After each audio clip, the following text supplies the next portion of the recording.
tackling tough topics to help you think reasonably about life's most important issues. This is Thinker Sensitive.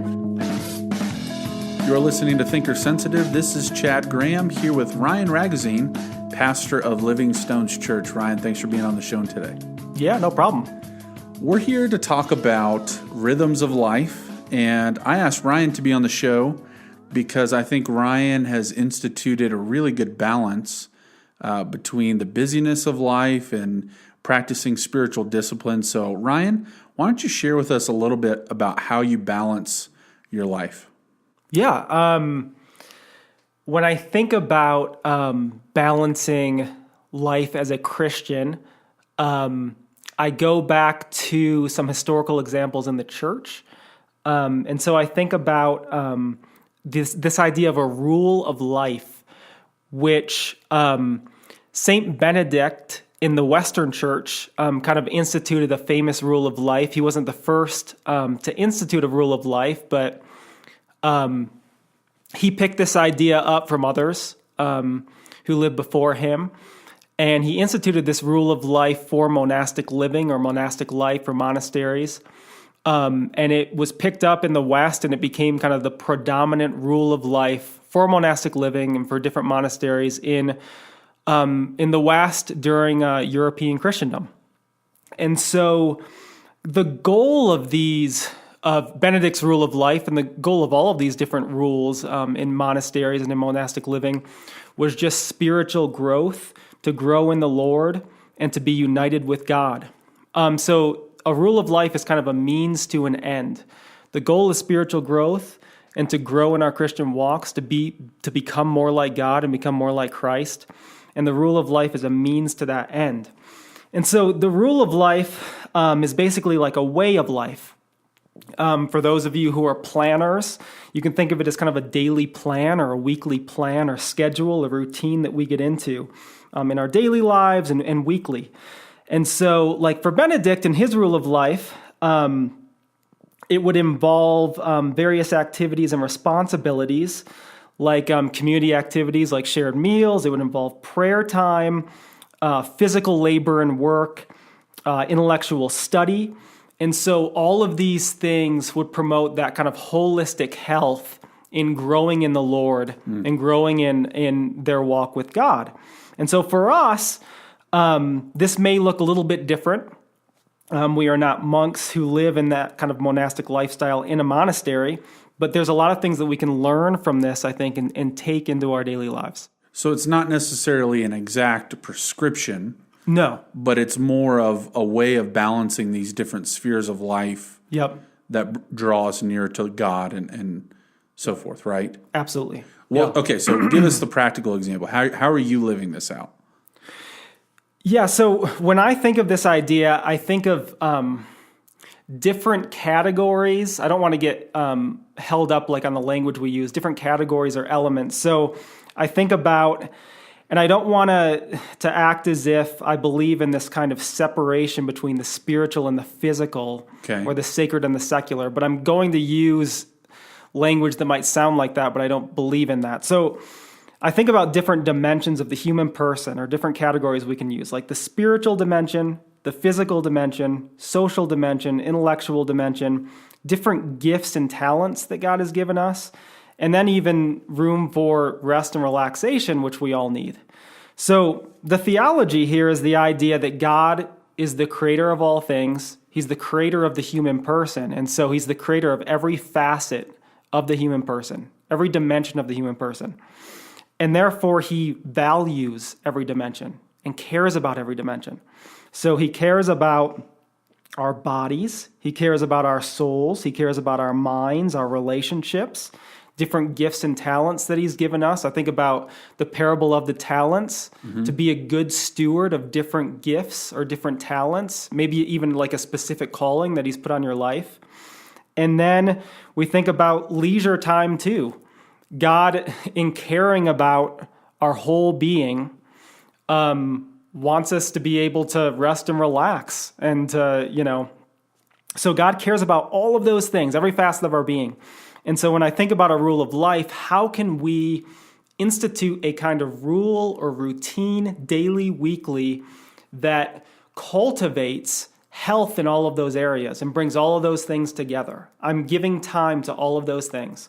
So when I think about my spiritual life, and again, I don't want to separate to say that like caring about my body isn't spiritual. Right. Because parts of the whole. Right. Yeah. But when I think about my spiritual life and my relationship with God, I want to devote time daily/weekly to studying the Bible, to praying, these different spiritual disciplines. That might look a little bit different for different people based on their schedules and so forth. When I think about my body, I want to spend time working out, fitness, whether that's daily, weekly, whatever that looks like for the individual. I want to spend time working on my mind, so reading and studying and developing intellectually. Make sure I have a social life, developing relationships.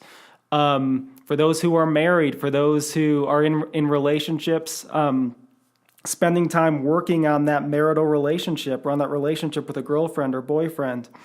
And then we talked about being good stewards of different gifts and talents God has given us. So maybe you're really gifted in art. So how are you making sure that you're devoting time to that, being a good steward to that?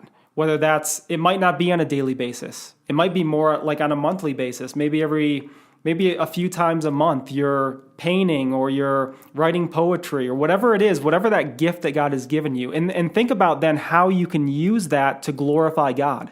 So do you think that the more gifted a person is in one of those spheres, like let's say, I am not an artist.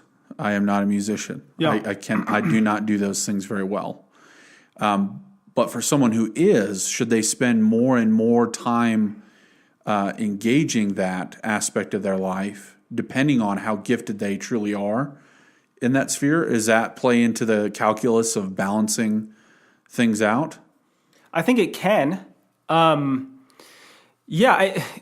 Everybody is different. So one person might have one thing that they're really gifted in. Yeah. And so I would encourage that person to really cultivate that and spend time in that. Another person might be more multi-talented, might have like 2 or 3 things that are unique gifts. And so how do you balance that? It might look different for each person, but balancing that to make sure that you're utilizing those different gifts throughout your week or in a month or whatever.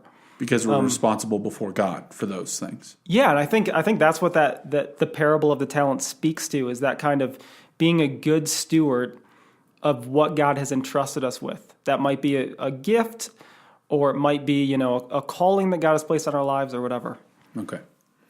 So again, tell us specifically how you're doing this. Like, do you have a breakdown of how give us the Ryan Ragozine rule of life here. I do have a breakdown, but I think personality plays a large role in this. Of course. We just want to hear what you do, though. Yeah. So I tend to be a perfectionist, and I tend to be pretty rigid with myself. And so I do have kind of like a very kind of rigid laid out schedule. Yeah. Hit me with it. So I try and work out at least 2 times a week. I try and read the Bible for the most part every day. I try and do concentrated prayer, what I call concentrated prayer, which is different than just kind of general prayer. What I would refer to as concentrated prayer is praying without multitasking or doing something else. So I'm just focused solely on prayer. You're not counting logging time while you're driving or no, I'm not driving. I'm not in the shower. There's nothing wrong with that kind of prayer. We should be praying without ceasing, right? Absolutely. But concentrated prayer, I try to do at least 3 times a week. I usually, what I'll do is I'll devote certain weeks to giftings that I perceive that have come from God, that God has entrusted me with. So I'm a musician and a songwriter. I try and devote certain weeks to music, or as someone who has degrees in theology and studies theology and believes that God has called me to be a theologian, I devote time to like reading weeks or study weeks And as I get back into writing, I'll devote time into have writing weeks that are just devoted to kind of cultivating that gift. Making sure that, I have a social life and I'm developing relationships and friendships throughout the week. I'm trying to think of other categories here that. So your wife, Courtney, does she follow a rigid rule of life schedule, or is this something that would be foreign to her? I don't know. I don't necessarily think that she follows a rule of life like overtly or explicitly like I do. I think that though a lot of people follow a kind of rule of life maybe more subconsciously or implicitly. Yeah. Whereas for me, it's more overtly and explicitly laid out. Okay. Ryan, thanks for being on the show today and sharing rule of life. And I just appreciate you, man, and your diligence and your balance to life really works its way out in your character and just everything that you do. So thanks for being on the show today. Thanks so much. I appreciate it. Be sure to check out our other episodes coming out this week on the ethics of marijuana. Should Christians engage recreational marijuana? That's our newest season that's dropping this week. Thanks again for checking out the show. For more thinker-sensitive content, visit thinkersensitive.com.